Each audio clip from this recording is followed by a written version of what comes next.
Hey everybody, welcome back to Leosophy. I am becoming more and more Captain Caveman-like in my appearance, which I guess is apt because we're back on the Prepper series.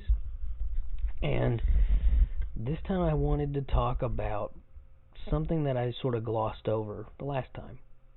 I mentioned that having a lone wolf strategy is a terrible idea because even if you're an absolute jack of all trades and a master of none, at some point something's going to be required of you that is beyond your skills, or your knowledge, or just your overall capabilities.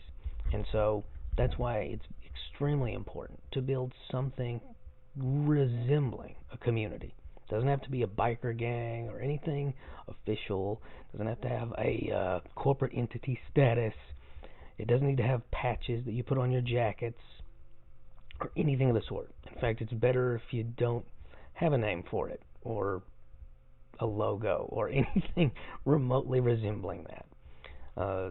And that would be just to build a community of people who have a mix mash of different skills, who are passionate about being ready in case something goes wrong, and this is so important, this is something that people often overlook in business, in preparedness, in life in general, and that is they need to just jive. They need to mesh. They need to get along. It's so easy when things aren't bad, when you're just thinking hypothetically, to think, well, everybody will step up to the plate, and it doesn't matter if these two people hate each other's guts. No, it absolutely does. Um, it's something you see across the board. It's the reason why charisma is such an important um, skill or talent among human beings. There's a reason for that. That's all it does. It helps people mesh and jive better. Uh, so those are all important. So how you go about doing this? Well, you could put flyers up everywhere. Wanted preppers, but I don't recommend that. What I actually recommend is to simply find a hobby that's directly affiliated with that kind of mindset. Because let's face it, there's definitely a personality type here. There's definitely traits that you will see. Gardening is a big one, and it's an overlooked one. Firearms, also a big one, in the U.S. at least. And that's the one that people most notably go to and lean towards as a way of finding people. And this is not me disparaging firearms. This is not me disparaging the Second Amendment. All for all those things, but just going after that is a good way to end up with a crew of mall ninjas. It is. So what I recommend is actually branching out further than that. Look at other things. Gardening again is a big one because people who are into that sort of thing, usually they're into other related skills. Beekeeping, irrigation, just being capable of doing physical labor, animal husbandry.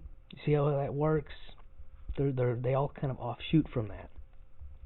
Knowing somebody who's into archery for reasons other than Katniss Evergreen, also a good possibility. Um, but definitely find groups of people who are interested in stuff like that and slowly build a community around that interest. It doesn't have to be around, you and me, we're in the, insert group name now, and we got each other's back in case, it can just be people who have an eclectic variety of abilities, who are of the personality type where they're inclined to get ready for emergencies like that. And that's another reason why all the things I've talked about so far have been very realistic, broad, general things: earthquakes, fires, tornadoes, etc. Because people who are going to be the person you call if there's an earthquake or a tornado or a hurricane or a fire, they're also going to be the person you call if something more quote unquote outlandish happens. Hands down, because there's not a big difference in being trustworthy during a bank robbery or being trustworthy during the rapture. They're roughly the same in terms of what you expect from people. So building a community based around a passion that's just tangentially, tertiarily related to preparedness is huge. In this country, we used to have a big thing about that. It was called the Boy Scouts.